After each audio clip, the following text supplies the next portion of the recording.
अस्सलाम वालेकुम नाज़रीन। कभी कभी मौत ख़ुद बताती है कि मरने वाले की साबिक़ा ज़िंदगी कैसी गुजरी और आइंदा ज़िंदगी कैसी होगी। जैसे सैयद सबतैन शाह नकवी जो मारूफ़ ख़तीब हैं, अवामी ख़तीब हैं, किताब व सुन्नत के सरगर्म दाई हैं, उनके वालिद साहब की वफ़ात हुई तो उनके वालिद साहब के पास उस वक्त जो भाई सैयद सबतैन शाह नकवी साहब के मौजूद थे, अब्दुल कादिर साहब, वो हैरान कुन कहानी बताते हैं कि मौत से पहले वालिद साहब ने सूरह यासीन पढ़ी, कुछ और कुरान मजीद की सूरतें पढ़ी, तिलावत करते रहे और फिर उसके बाद जब मौत की बेहोशी में सकरातुल मौत में चले गए तो उस वक्त भी कुछ ऐसी चीज़ें नज़र आईं कि जिनको देखकर वो दंग रह गए। कहने लगे कि जब वालिद साहब पढ़ने के काबिल न रहे उनकी ज़ुबान, फिर मैंने कलमा शहादत कहना शुरू कर दिया। पहले सूरतें भी उन्होंने पढ़ी, कलमा भी पढ़ा कई दफ़ा, तो मैंने कलमा शहादत पढ़ना शुरू कर दिया और उस वक्त मेरे ताज्जुब की इंतहा न रही जब मैंने देखा कि जो ही मैं शहादतैन की बात करता हूँ, यानी या तो अल्लाह की तौहीद की गवाही देता हूँ या रसालत का इकरार करता हूँ, तो बेहोशी के आलम में, सकरातुल मौत में और गमरातुल मौत में और कोमे की हालत में भी वालिद साहब की अंगुश्ते शहादत वो उसी तरह हस्बे मामूल हिलती थी जैसे कि वो होश में जब होते थे तो हिलती थी। तो ये बहुत शानदार मौत है और अल्लाह के वलियों जैसी मौत है जो बताती है कि अगर साबिक़ा ज़िंदगी इस तरह की हो, किस तरह की हो, ये भी उन्होंने बताया।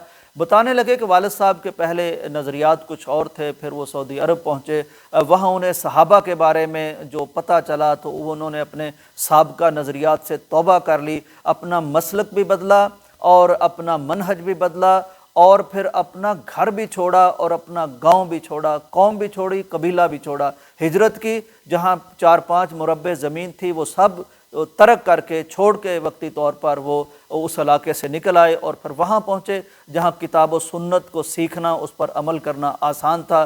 फिर बच्चों को भी इस फील्ड में लगाया, चुनांचे तमाम बच्चे माशाल्लाह दीनदार और अल्लाह के दीन के दाई। और सैयद सबतैन शाह नकवी हाफिज़हुल्लाह ताला को तो जो लोग जानते हैं, बुज़ुर्गों के बारे में ये बताया गया कि ये इंतहाई किताब व सुन्नत के वाला और शायदा थे, मुहब थे, सच्चे आशिक थे।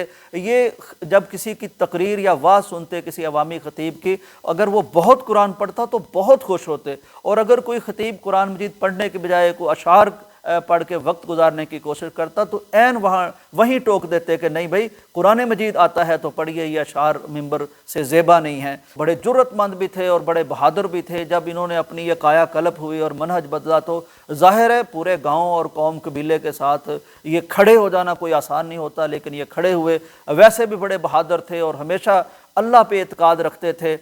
कहते हैं कि एक झगड़ा हो गया किसी गांव के कनटुटे के साथ, तो जो बहुत बड़ा अपने आप को बदमाश कहता था, तो ये बेचारे अकेले, और जब सामना हो गया उसके पास राइफ़ल भी थी, उसने कहा आज तो मेरे हाथ से तुम गए।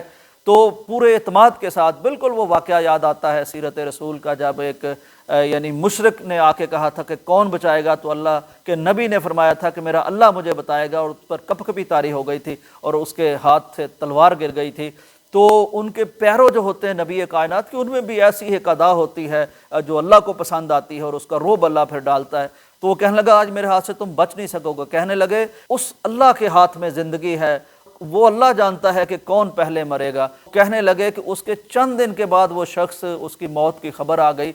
बेलाग आदमी थे, बेलौस आदमी थे। इस अहद में भला ऐसे लोग कहाँ मिलते हैं जो अपने नज़रियात के लिए मफादात तर्क कर दें। 3-4 दिन में वो कुरान मजीद मुकम्मल कर लेते थे, सदाकत गो थे, दयानत शार थे और अल्लाह के दीन के साथ वफ़ादार थे। अपनी औलाद को भी इसी काम पे छोड़ के गए। अल्लाह ताला उनके वरसा को, जो कि माशाल्लाह दीनदार हैं, दीन के आलम हैं, स्कॉलर हैं, वाइज़ हैं, किताब व सुन्नत का झंडा लेके वो गली गली नगर नगर फिर रहे हैं, उनका दिन और उनकी रात इसी किताब व सुन्नत की अशात में सरफ़ हो रही है। अल्लाह ताला ये सब कबूल भी फरमाए और वालिद साहब के लिए इस औलाद को सदका जारिया भी बनाए। आपके साथ ये शेयर करने का मकसद ये है कि आज के गए गुज़रे दौर में भी कुछ ऐसे लोग ज़रूर होते हैं जो दीन के लिए यूं डट के खड़े हो जाते हैं कि अहद सहाबा की याद ताज़ा हो जाती है। तो हो सकता है कि ईमान के इस मुनव्वर यानी मीनारे से कोई रोशनी हमारे दिल को भी मुनव्वर कर जाए, हम भी हक़ के लिए खड़े होने वाले बन जाएं।